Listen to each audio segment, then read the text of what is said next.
GearNetwork.com. This is a Gear Network production.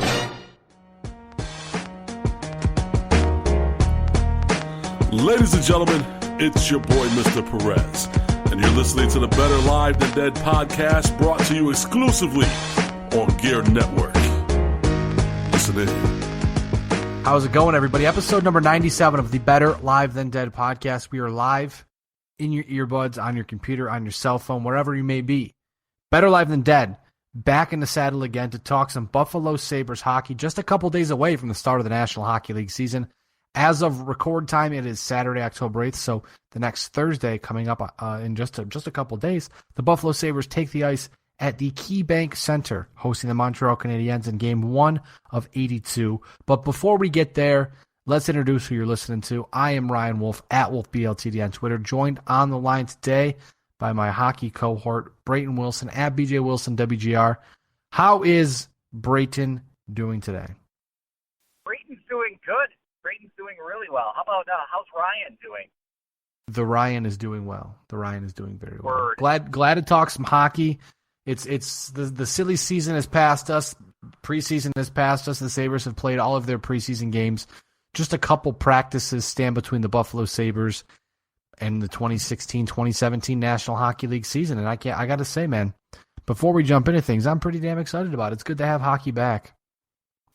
It's more than good to have hockey back. It's fantastic, especially with the Bills have bounced back in the past two games nicely, but especially with the first two games of the season, oh boy.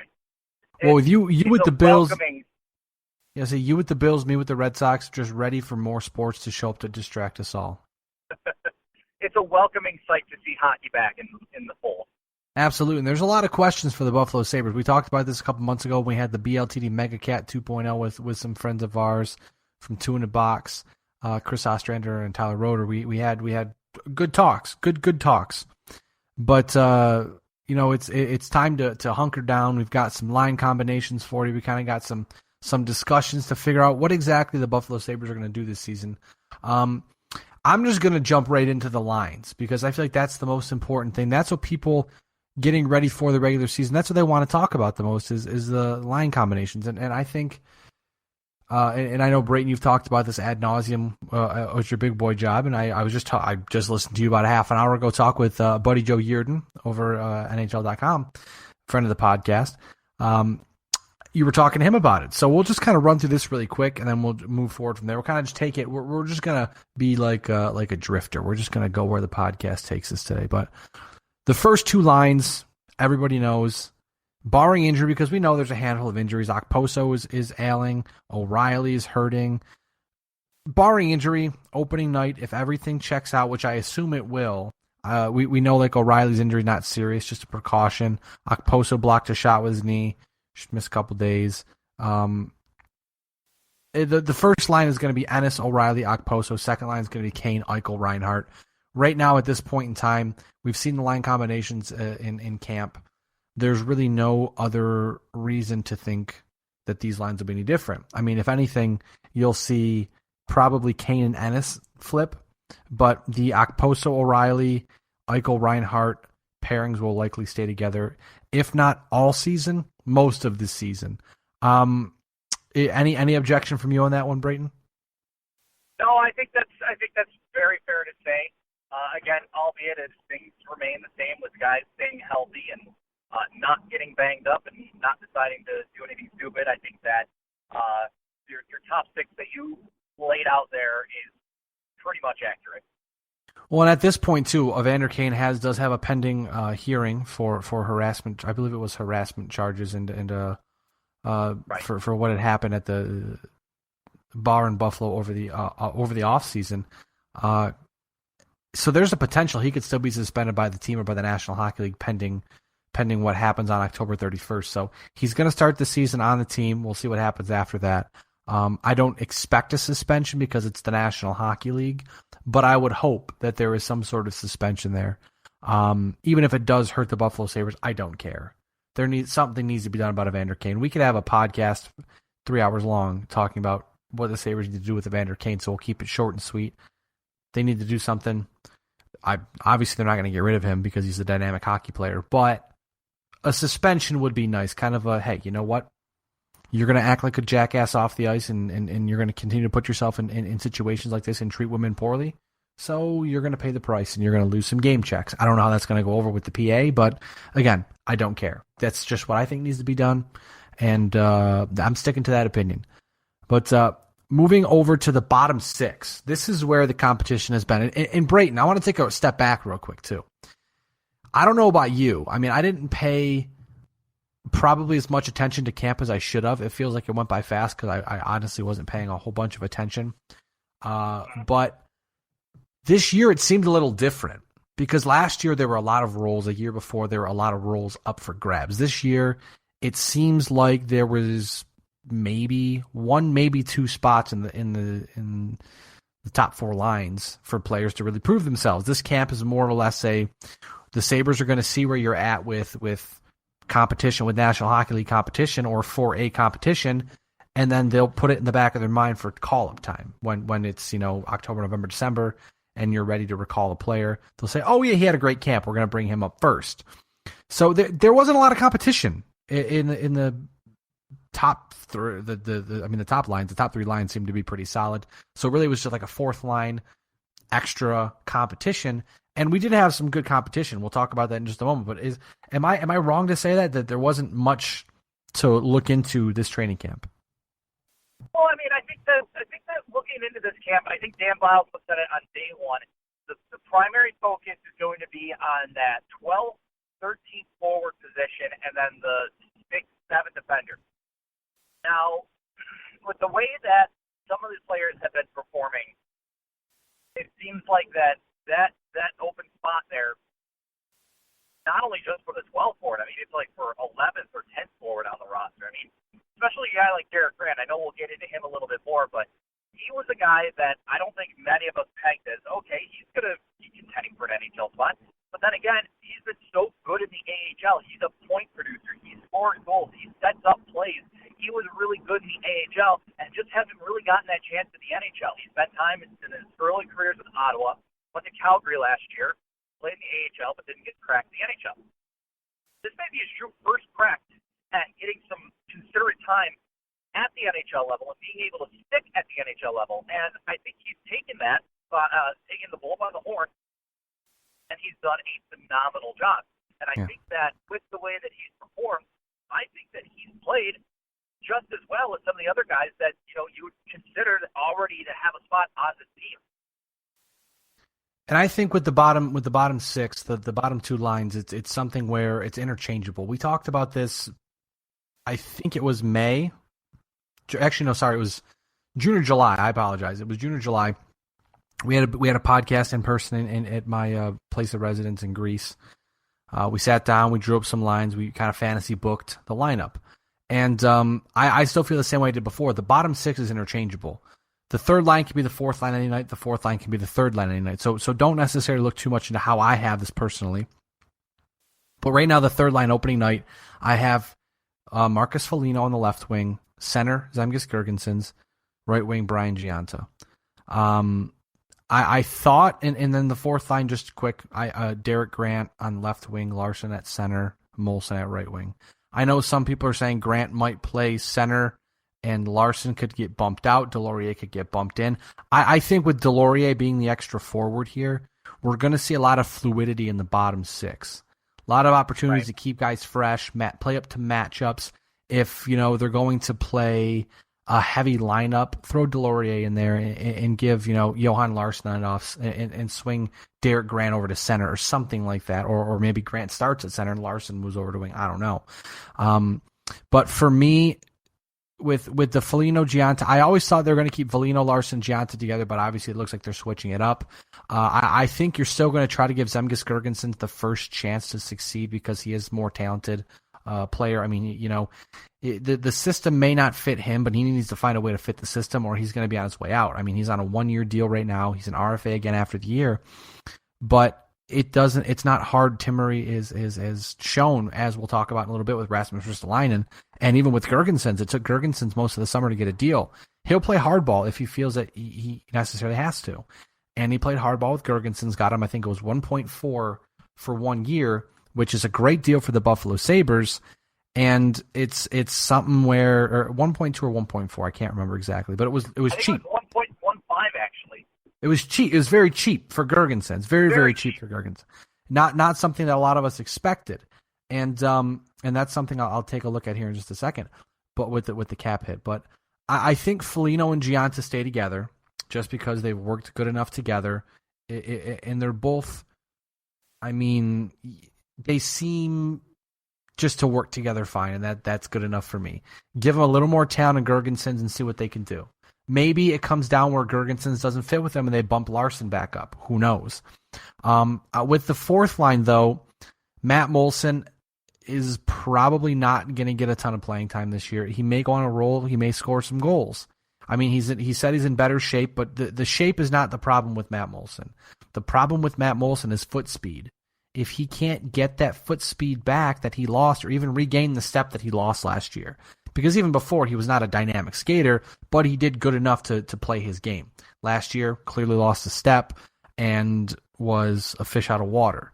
If he can find a way to regain that step or some of that step so he's not a day late dollar short when it comes to playing against very good competition in the National Hockey League, maybe he gets bumped up to the third line. Maybe he gets bumped up to the second line. Who knows? He's still very valuable to this franchise, but if he goes out this season and has, 3 goals at the All-Star break, something might happen with him. But I'm not counting Matt Molson out by any stretch of the imagination, but he is absolutely positively going to have to earn every single thing he gets this season with this team, and maybe that's what he needs. I don't know.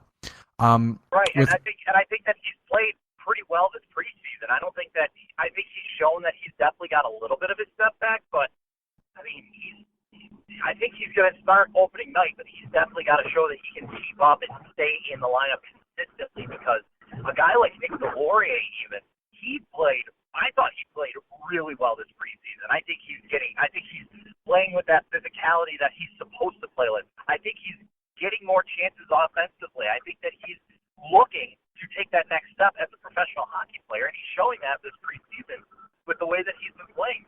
It's going to be very tough to tell Nick Delorier or to tell a guy like Johan Larsson or even Semgus Girgensons or Matt Molson, look, you played extremely well this preseason, but with the way that our lineup is shaking up right now, we just don't have a spot in the top 12 for you. You're going to have to sit maybe 1 or 2 games at a time. Then if something happens, we'll put you back in. But I mean, at this point, when I was talking with Joe was suggesting, like you said, that Semgus Girgensons was going to go on the third line, and I completely agree. But it almost seems like that Joe was saying that, like, maybe Johan Larsson is going to be the odd man out as of right now, especially with Derek Grant, with the way he's been performing and showing, hey, I can play at the NHL level. I haven't done it yet, but I'm showing it to you right now that give me a chance, and I won't let you down.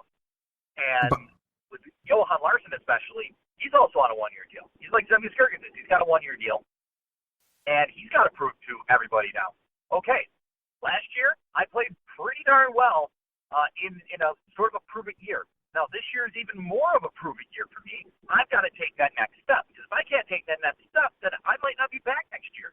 I think that Johan Larsson this preseason, he looks like he's skating better. He looks like he's a little more physical.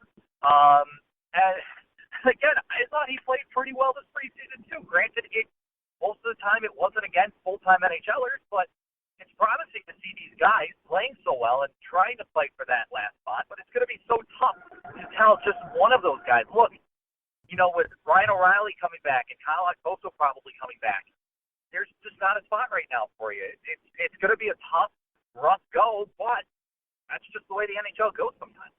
Well, it's good too. It's good to see that there's some competition in that bottom 6, because for years, I mean, remember, John Scott was playing. You had guys like Corey Conacher, just gobbling up roster spots, just getting raw. Here we have a spot. Here's a spot. Doesn't matter how good or bad you play. I remember Matt DiAugustini. That's another one that just popped into my head. I'm having like a really, really bad acid flashback. Yeah, just having a bad day right now with those old names, man. I'm bringing up bad memories here, but I mean, that's one thing the Sabres haven't had in quite some time is a roster that actually has 12 forwards that can play at the NHL level. It's been, I mean, I can't remember when the last time the Sabres actually had a roster with 12 NHL forwards on it. Granted, Derek Grant hasn't proven quite yet that he is a full-time NHL guy. But, I mean, with these other guys, Delorier, Molson, Larson, Jurgensen, all these others, they're proven they can play at the NHL level. They can be pretty good at the NHL level given their role.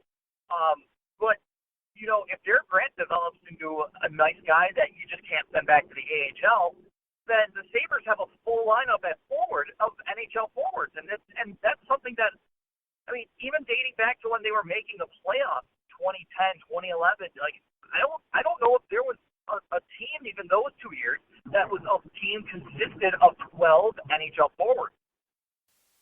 Well, and you look at it too. Not only does it look like they have a lineup of actual NHL players for the first time in a long time, but there's if not a small group, a group in Rochester knocking on the door. I mean, we saw Justin Bailey, which we can touch in just a second on guys like Bailey, but you've got Justin Bailey, you've got Nick Baptiste, you've got Alex Nylander, guys who may be ready to make that jump. And when it comes to making the jump up to the National Hockey League, you're going to look at guys like, I mean, Derek Grant hasn't even played a game with the Buffalo Sabres officially in a National Hockey League season, but guys like Derek Grant, guys like Johan Larsson, Nick Delorier, I mean, Matt Molson, Zemgus Girgensons, Foligno, Gianta, really anybody that bottom six at this point in time needs to know that they have to be on watch, because if Nylander goes out and scores, 10 goals in the first 20 or 30 games, and the Sabres are struggling in the bottom six, or say, Gianta gets hurt or Molson is ineffective, I guarantee you they won't be afraid to scratch Matt Molson for a few games and bring a guy like Nylander up and say, hey, or a guy like Nick Baptiste up, or a guy like Justin Bailey up and say, hey, look you're not losing your spot necessarily, but you need to sit back and watch, and we're going to give someone else an opportunity. And that's just, that to me is the most exciting part about the Sabres this season, is that there's competition, there's good, it's not even just competition, but it's quality of competition. Again, we're talking prospects, top prospects fighting off, or NHL players fighting off top prospects for legit roles in the National Hockey League, on a National Hockey League team. It's a lot of fun to watch. A lot of fun to finally have this and not think, we're crazy. I mean, and it's great to see a guy like Derek Grant take an opportunity and run with it. I mean, we've just looking at his statistics here. I mean, he's played 40 National Hockey League games, only 3 points, no goals yet. So, I mean, that'll be fun to see if he does score a goal with the Buffalo Sabres, if he makes the team. But I think last year is something that you're going to continue to look at and see. Derek Grant has already shown in the AHL that he is a relatively decent goal scorer. I mean, in 2012, 2013 in Binghamton, 19 goals in 63 games. 2013, 2014 in Binghamton, 12 goals in 46 games.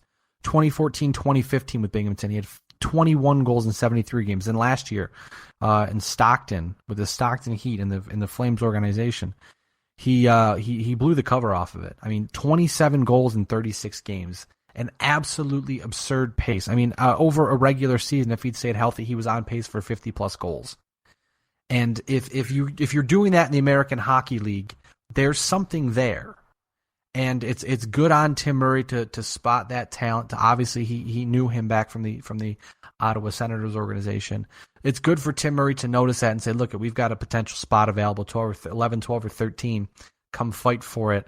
And he's showing everybody. I mean, at this point, we all, I mean, most of us, I'm not going to pigeonhole everybody and say everybody, but most of us chalked up Justin Bailey into that opening night lineup.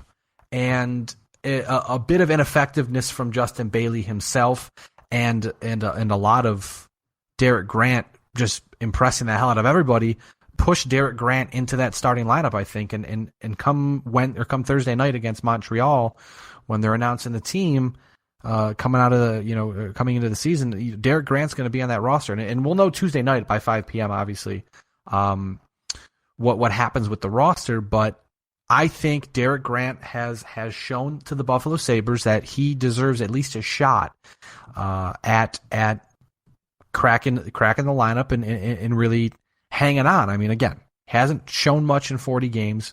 But you got to look at the opportunities he's had. Maybe the Buffalo Sabres are presenting him a different opportunity. We don't know. Either way, exciting stuff coming out of camp going into the regular season. Absolutely, I agree. And granted, if Derek Grant didn't put up the performance he's put up this preseason, I think we would be talking about guys like Justin Bailey and maybe Nick Baptiste, William Terrier, who's going to be the next guy to take that spot. But Derek Grant has taken the bull by the horns, and he has just seized the opportunity. And it's showing that he's ready to do this. He's ready to take that next step. And, we would all love to see Justin Bailey up here playing and being the guy to, be that next young guy to be ready to, come in, score a bunch of goals, and be a star in Buffalo. But it's not going to hurt him if he goes back to Rochester and shows out in Rochester. I could be one of the best damn players in Rochester if, and I'm going to go do it. That's what he can do next. I think next thing for Justin Bailey is, all right, I've gotten my shot at the NHL. I'm not there yet, but I'm going to go out there this season. I'm going to go score a bunch of goals, be really productive, and show the Sabres that, okay, next year, this is a kid who's ready to come to the NHL and be a full-time NHLer. I think that's what Justin Bailey wants. I think that's what any prospect really wants to do, is show every year that they can do that. Now, for guys like Nick Baptiste, he's going to have to prove this year that he can, take that next step. He looked like he was doing that in development camp and early parts of training camp. But for Justin Bailey, for him this year, it's now, I'm going to go be one of the best players in the AHL. And that's what he has to do. And I think that he'll get his chance in the NHL. He'll get called up probably a few more times. He'll probably be one of the top call-ups. But at this point, he needs to go be productive in the AHL, do everything he can to help Rochester go beyond, their playoff drought that they've had, because they've been to the playoffs in quite a while. And I think Dan Lambert is the right coach for the team in Rochester. I think that Lambert has a good chip on his shoulder. He knows how to deal with young and talented players. And so I think that this year, guys like Baptiste, guys like Bailey, guys like Carrier, their goal this year is to help Rochester be a strong contender in the AHL. And then next year, that's the year where they have to prove, okay, NHL, I'm ready for you. Let's do this. And even then, if they don't make it to the NHL, then, you go back to Rochester, you look to keep doing the same thing, and then you just keep hammering away towards this roster spot in the NHL. It's not easy.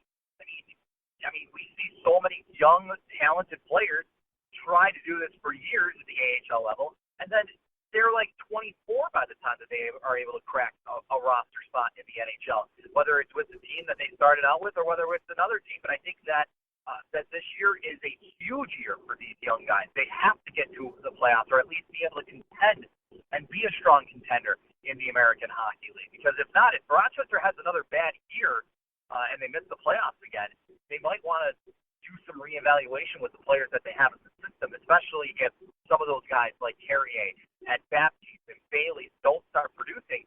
Then you might have to take a look and say, okay, what do we have to do next? Where do we go? And that might be concerning. So hopefully we're going to have a good year from the young guns in Rochester. And they've done a fantastic job, just kind of looking at Rochester quick. They've done a fantastic job of mixing veterans and young talent together, going out and getting a lot of proven winners, a lot of proven good AHL vets. Hopefully it's the year where Rochester makes that turn and at least makes the playoffs, because that's not only important for Rochester itself, but it's important for the young kids trying to learn how to win in professional hockey. And it would be great to see Rochester do well again. For sure, being an Amherst fan, growing up in Rochester my whole entire life, I mean, obviously, it certainly is fantastic to see them win. But then again, it's also fantastic to see prospects develop. I mean, the last time Rochester was relevant, I think, was back in the days when you had, I want to say, Miller, Vanek, Pominville. And that's a long time ago at this point. I mean, that's ancient history almost at this point. But I mean, I want to see what Justin Bailey does now that he's facing adversity for the first time in his professional career. It's not the first time ever he's faced adversity, but the first time professionally, where going into camp, I'm sure he had the thought process of, there's a plum spot open up on one of those bottom 6 spots for me. I just got to go do my job and I'm going to make it. And the Sabres kind of shocked a lot of people, not only Bailey, because he did say he was very shocked, but it shocked a lot of people when Bailey was one of the first groups to go down. He was in one of the first groups to go down to Rochester. and people were very, very surprised, and so was Justin Bailey. But then again, if nothing else, it might be one of those situations where they're saying, look, you're not necessarily taking advantage of us or advantage of the opportunity, but we want to see how you respond, because not everything's going to be a given, not everything's going to be easy for you. Even the greatest players in the world, not everything's easy for them. So you're going to have to learn how to deal with adversity, and maybe that's what it is. But then again, not taking anything away from Derek Grant, he earned the spot for sure. And the thing about kind of looking at it broadly here, the thing about veterans like Derek Grant is that if you have a fantastic camp and say the Buffalo Sabres don't keep him and they waive him, there may be a team out there that goes, look, this guy had a hell of a camp. He's a solid AHLer. Maybe he could fit somewhere on our team. We can find a spot for him. And that's what happens. Because again, you're not only putting tape on, or you're not only putting a game on tape for the Sabres, you're putting a game on tape for all the other franchises of the National Hockey League. So it's something where people are always watching you. So, give it 110% and it might work out for you either way. So like I said, going back to it, I think Derek Grant is a virtual lock for the opening night lineup. That whole bottom six has a ton to prove, from Foligno to Gianta, Gergensons, Grant, Larson, Molson, Delorier, all have something to prove. So it's going to be good to see what they do here moving forward. But moving defensively now, there's a very big question mark in the three pairings we have for the Buffalo Sabres. Obviously, right now, Rasmus Ristolainen still an unrestricted or an unsigned restricted free agent. So obviously the Sabres own his rights. If he doesn't sign, I think by December he forfeits the entire season. Don't think that's going to happen. As a sign of goodwill, and I got kind of some shots taken at me on Twitter because of the way I said it, but Ristolainen came back to practice. He's been working out with the team. He's been practicing. I know Dan Bilesma within the past couple of days has been practicing Georgis with Ristolainen to keep Ristolainen kind of in game shape, if you will, without playing any games. I showed it as I thought it was kind of a sign of losing, giving up some leverage. But we've seen, like we said, with Gergensons, Tim Murray's doing the same thing with Rasmus Ristolainen. If Ristolainen wants a lot of money and Tim Murray doesn't think he's worth it or doesn't fit into the plan, Tim Murray's not gonna budge and say, yeah, I'm gonna give you 6 or 6.5 if you're only worth 4 or 4.5 or whatever it may be. We don't know the numbers, but I'm just kind of spitballing there and just taking a shot in the dark. But right now, without Ristolainen, and just this is all based off of games and practices, so it could change. But I'm just kind of going off of old game notes and old quotes from Bilesma and who's been practicing and who's been playing together. My top 6 for defensemen is currently gonna sit at Kulikov as your top, is your 1 left, Bogosian is your top right, McCabe is your 2 left, Franzen is your 2 right, Georgis is your 3 left, and Casey Nelson is your 3 right. And then Ristolainen obviously is the extra right now, but if they need a guy, they can call someone up and put him in that spot. Now, before I let you kind of evaluate it, Brayton, if Ristolainen signs before the season starts, or when Ristolainen does start, it's not going to immediately go Ristolainen being the top guy because he's going to take some time to get back. But right, which is probably why I just thought about it now. It just hit me now. That's probably why Georgis is practicing with Ristolainen. When Ristolainen comes back, he'll probably start in the third pairing, play a couple games, move to second, move to top. But I've got Kulikov, Ristolainen, McCabe, Bogosian, Georgis, Franzen, with Nelson being the extra, or Nelson probably being in Rochester. But as long as Georgis and Franzen are in the bottom pairing, everything is okay for the Buffalo Sabres. We've got McCabe developing into a top pairing defenseman, if not top 4 defenseman. Bogosian getting some less time, but we know that benefits Bogosian a lot in the second pairing. Kulikov coming in may not be the top left-handed defenseman the Sabres were looking for, but still a guy that they needed to take a shot at and try to get. So then I have a top left-hand defenseman who is a left-handed defenseman, not just a guy on the right-handed playing on the left side. So that's positive. But right. It looks decent for the Sabres defensively, at least going into the season. Yeah, I think it looks just fine. And I do want to say something real quick before we get into this. I'm still seeing a lot of people ripping the Sabres for the trade that sent Pezic to Florida for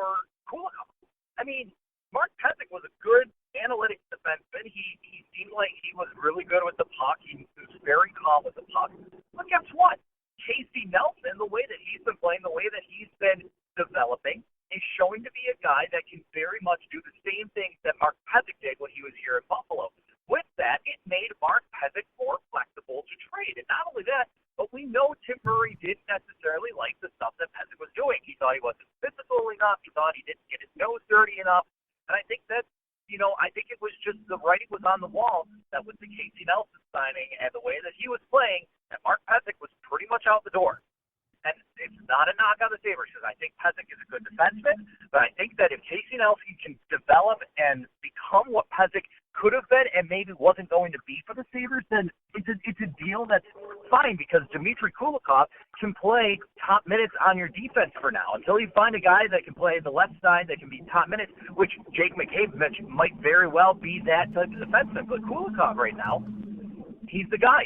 He plays key minutes. He can play power play. He can play penalty kill. I'd rather have him playing penalty kill over power play, but the thing is that Dmitry Kulikov is a decent defender. He's still relatively young. I think that the flack that he faces is kind of unwarranted at this point. I know he's dirty, but at the same time, he has proven at the NHL level and the international level, he can play key minutes. He can be a top four defenseman, and that's what Tim Murray was going out to do at the trade deadline, was to acquire a left-handed top four, or not the trade deadline, but the draft, the top four left-handed defenseman. Now, with Ristolainen, I think that a deal will likely get – I'm pretty sure. I feel very confident a deal is going to get done before Thursday.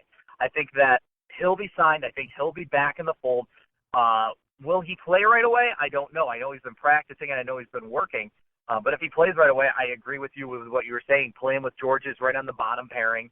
Have Franzen on second, and then or even Casey Nelson on the second. Because, Cody Franzen's looked pretty rough this preseason. Last year I know he had that freak injury, towards the end of the year, which forced him to miss the rest of the season. And he looks leaner. He looks more built. But he still skates really bad. He's still a poor skater. And, if Casey Nelson, if the Sabres think Casey Nelson would be an upgrade over Cody Franzen to start the season, they should keep Casey Nelson up here. They should keep him up here. As long as everybody is healthy. If Zach Bogosian can't go, you'll have to play Casey Nelson. You'll have to play Cody Franzen. And then if Ristolainen's ready to go, you play Ristolainen, obviously. It all depends on if Ristolainen, Kulikov, and Bogosian are ready for Thursday's opener, which seems like Kulikov will be ready to go. Bogosian, he's skating. It seems like he's, getting getting on the ice. He seems like he's getting better every day. But come Thursday, if he's not 100% or they feel he's not quite ready, then there's just no reason to put him in and not rush him. Especially if Ristolainen is signed by then. If Ristolainen's signed, put him in the bottom pairing with Georges, let Casey Nelson play top.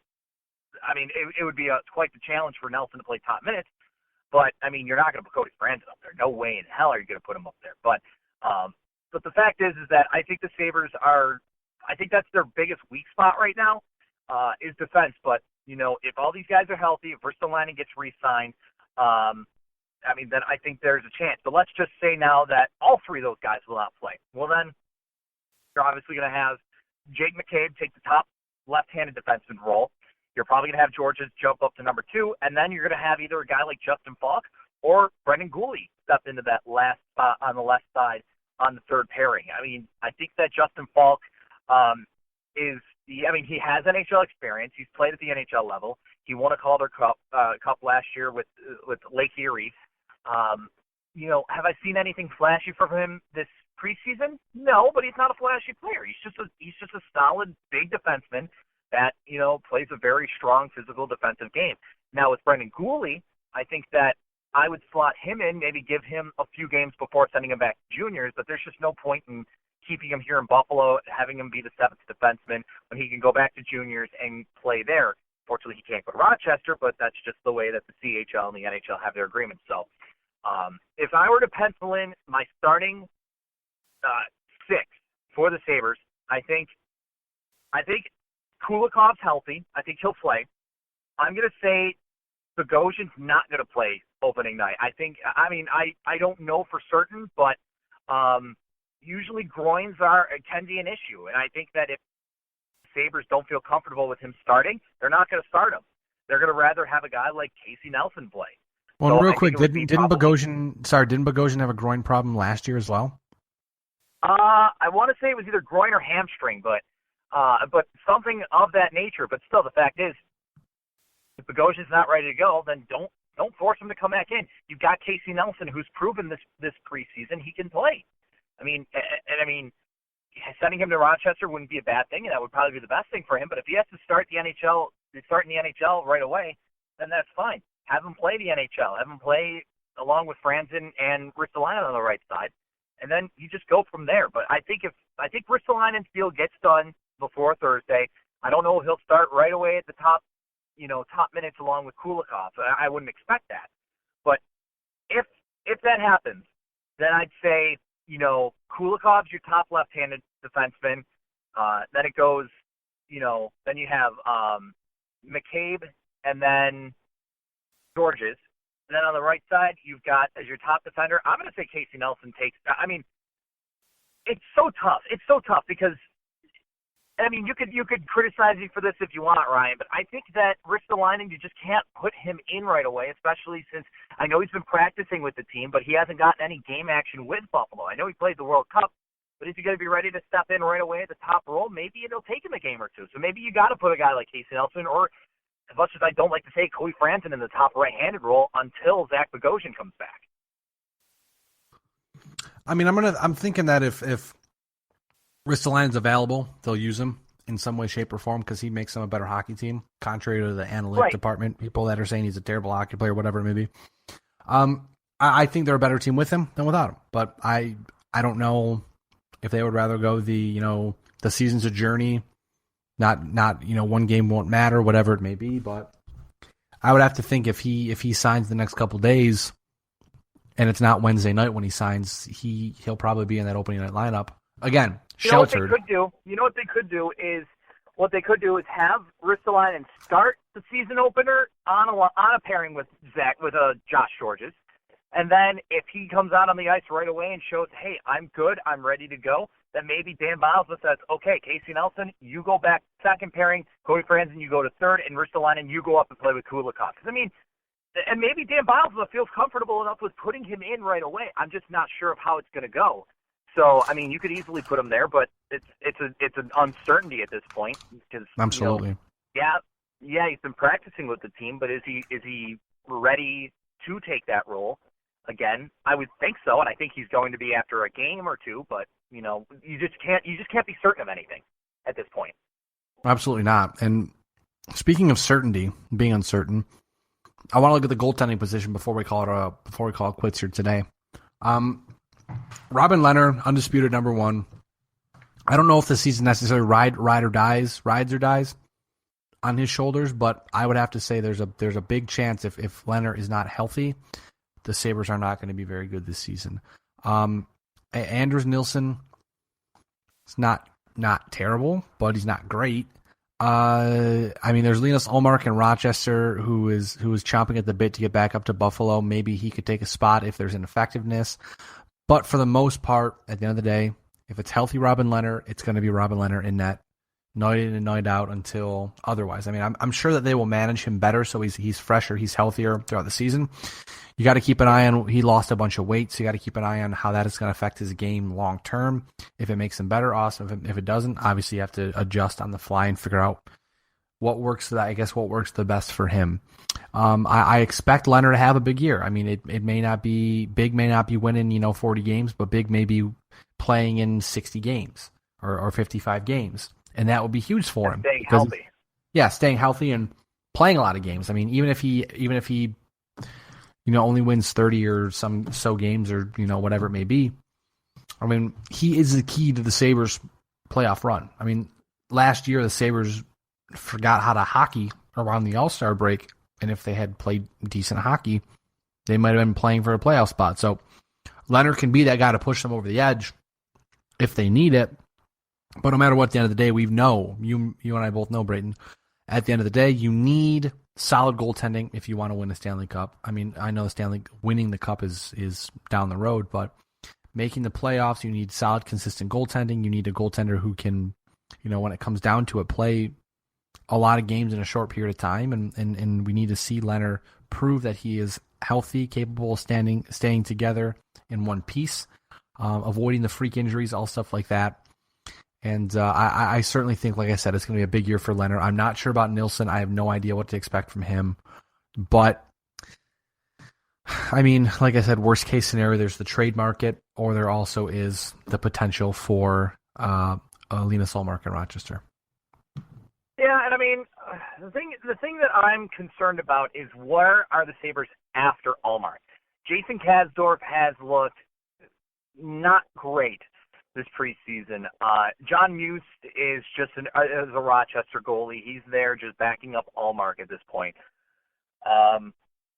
After Ullmark, though, I mean, you've got Cal Peterson in Notre Dame, but I mean, he's got to be. I mean, the Sabres have to try and get him out of Notre Dame after this year. I understand if Cal wants to stay and get his schooling done. There's probably ways to do that when you were playing in the NHL, though. I think that. Once Cal Peterson comes into the fold for the Sabres, I think that I'll feel a lot more better about it. But this is a huge year for Robin Leonard, and I absolutely agree. He's got to stay healthy. He's got to be able to prove that he's good. And I think that weight that he's lost is making him better. He looks quick on his feet. He looks quick side to side.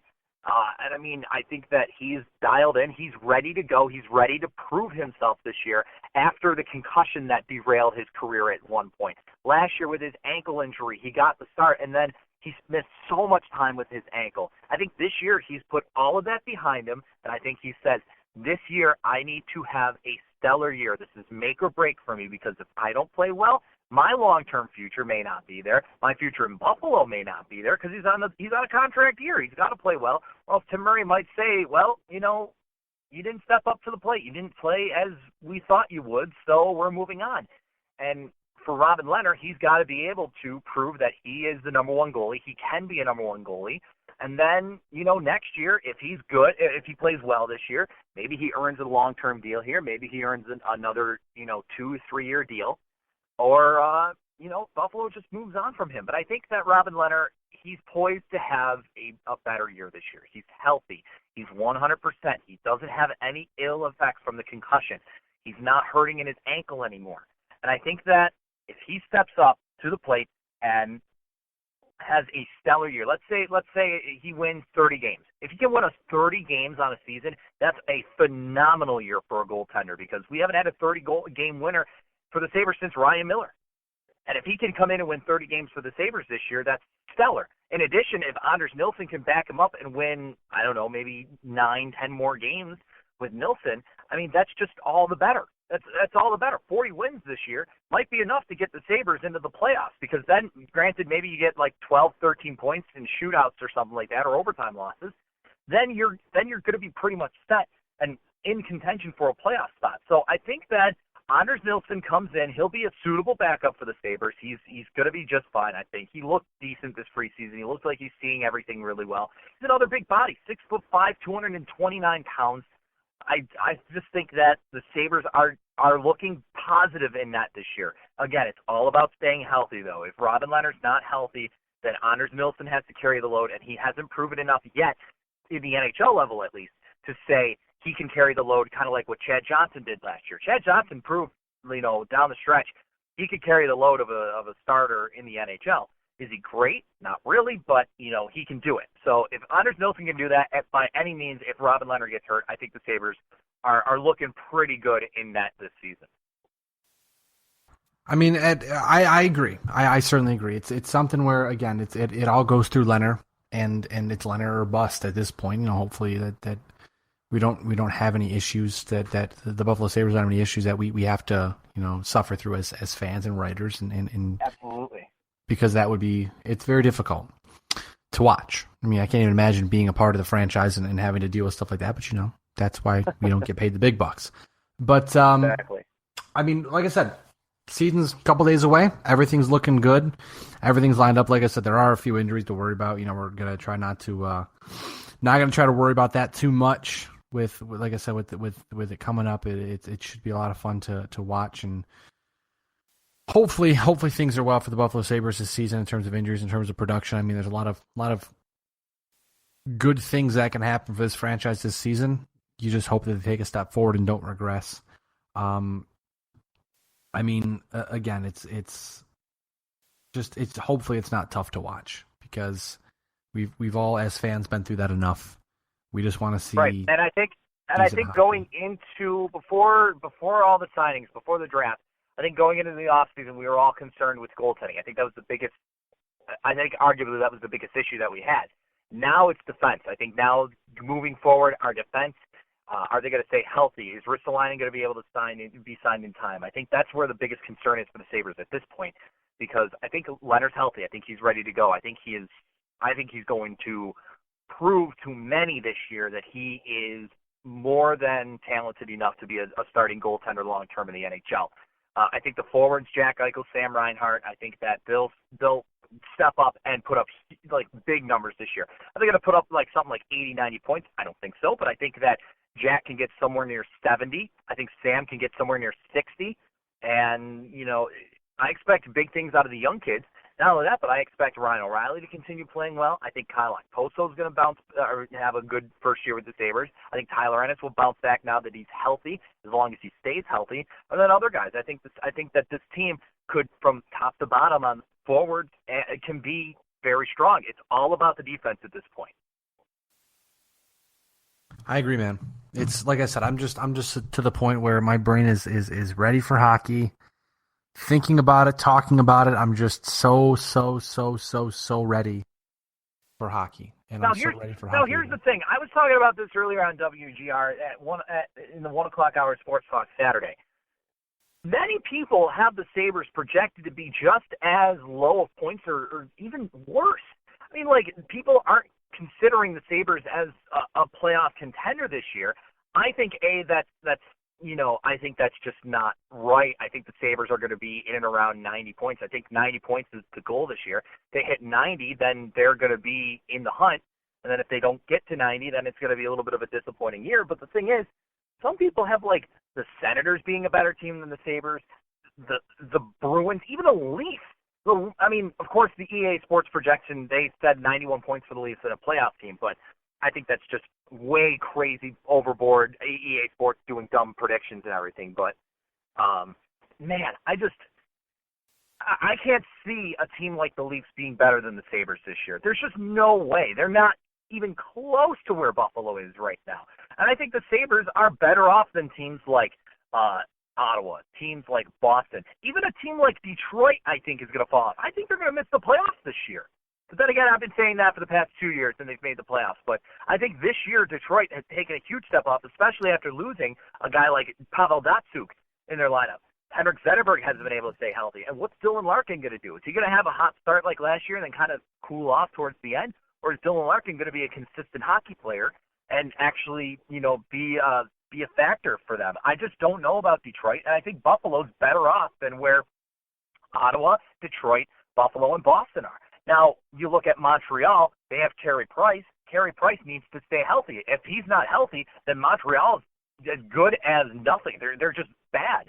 But then you got Florida and Tampa Bay, who are probably the top two of the division right now. But then after that, it's a fight for the final third spot, and then the wild card, of course. But I think the Sabres could be a considerable contender, at least in their division this year, and maybe even in the Eastern Conference. I wouldn't go as far as them saying, oh, well, they're going to be a team that can go past the first round and contend for the Cup this year. I think that's another year or two down the road. But at this point, they're going to be in contention for a top 3 spot in the division at least.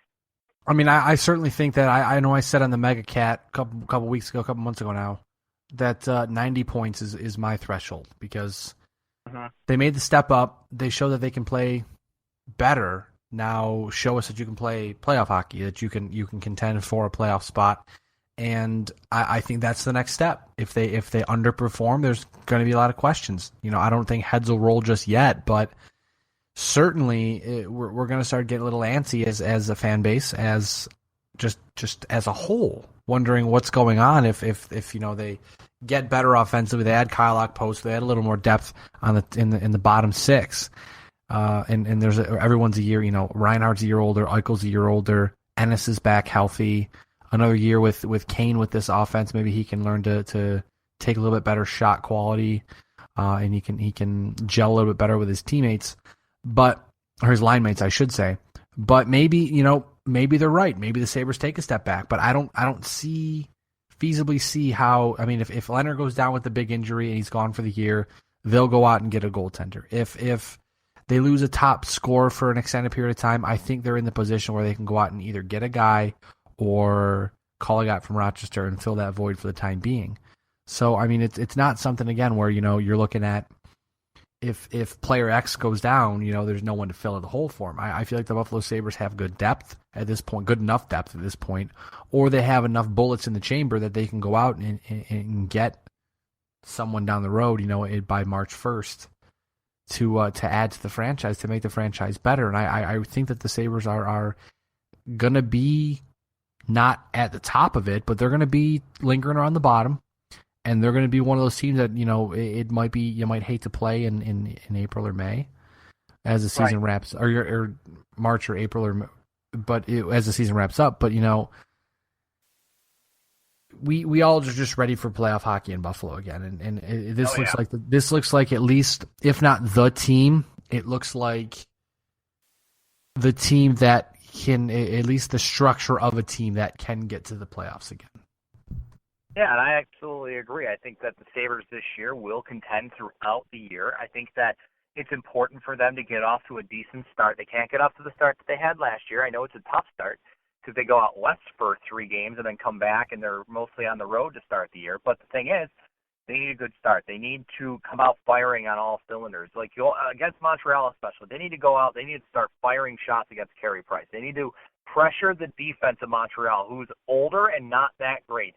I don't know why that people are still so high on Montreal's defense because, yeah, you just got Shea Weber, but, I mean, Shea Weber's even getting older himself. He hasn't been the defenseman that he's been over the past few years. And Andrei Markov is, I think, 37 or 38 now. He's up there. Alexei Yemelin is I think he's just a big boulder on skates and really is not that great of a defenseman.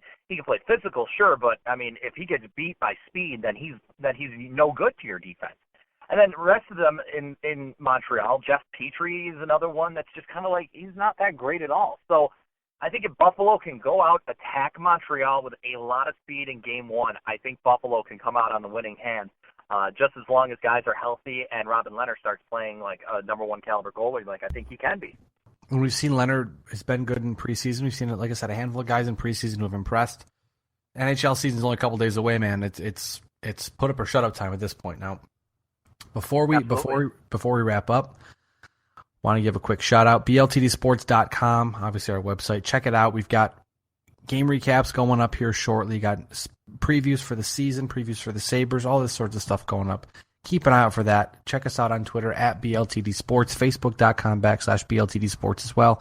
You can follow Brayton on Twitter at BJ Wilson WGR. Follow me at Wolfe BLTD on Twitter as well. And as we always say, we are better live than dead.